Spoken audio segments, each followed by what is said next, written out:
ఏమండి, చనిపోయిన దైవజనుడు ప్రవీణ్ పగడాల గారి గురించి ఎలాంటి ముద్ర వేశారంటే, హైదరాబాద్ నుంచి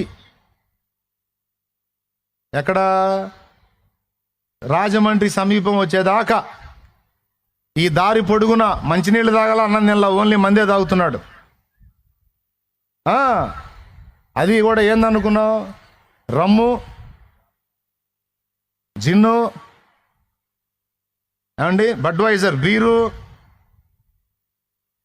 మళ్ళీ నీళ్ళు కూడా లేవు, వాటర్ బాటిల్ కూడా లేదు. డబ్బాలు కొనుక్కోవటం, దారి పొడుగున పరమాణాలా తాగటం, రావటం. 3 చోట్ల పడ్డాడు. 4వసారి వచ్చి అక్కడ పడి బైక్ పైకి లేచి నీట్గా గురిగా ఎక్కడ బ్యాలెన్స్ మిస్ కాకుండా స్ట్రైట్గా వచ్చి ఆయన మీద ఒక దుప్పటి కప్పినట్టు కప్పేసుకుంది బైకు. పాయింట్ గాల సైలెన్సర్ వల్ల లోపల కాలు గాలింది. ఆశ్చర్యక్రియ. దైవజనుడు కదా, అంతే. ఏమండి, హెల్మెట్ గేమ్ గాల, లోపల తల పగిలింది. దైవజనుడు కూడా అంతే.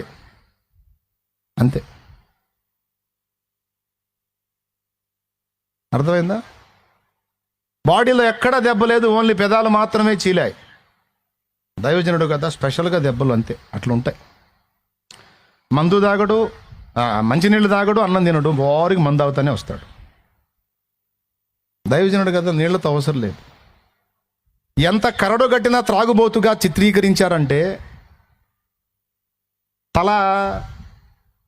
తల దేనికి వేసి కొట్టుకోవాలో అర్థం కావట్లా. అందులో ఆయన ఎందుకు వస్తున్నాడు? డేట్స్ ఇచ్చాడు, వాక్యం చెప్పడానికి వస్తున్నాడు. దారి పొడవునా తాగుతానే వస్తున్నాడు. ఫుల్గా మందేసుకొని బలిపీఠం మీద ప్రభునందు ప్రియులారా అంటాడనమాట. ఏమన్నా న్యాయం? యేసు ప్రభుకి ఎలాగ అన్యాయపు తీర్పు జరిగిందో, ఈరోజు దైవ జనులకు కూడా అన్యాయపు తీర్పులే జరుగుతున్నాయి. క్రైస్తవులకు అన్యాయపు తీర్పే జరిగిస్తుంది ఈ సమాజం.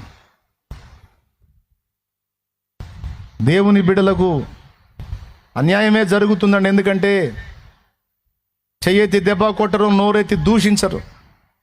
గొర్రెల్లాగా విలవిలలాడతారు, గిలగిలలాడతారు తప్ప ఏ విధమైన దుర్మార్గాలకు పాల్పడరు.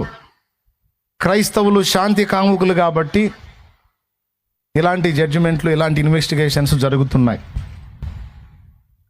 పోలీసు వారు అద్భుతమైన ఇన్వెస్టిగేషన్, ఆశ్చర్యకరమైన ఇన్వెస్టిగేషన్ బయలుపరిచారు. గౌరవ పోలీసు వారు ఎస్పీ స్థాయి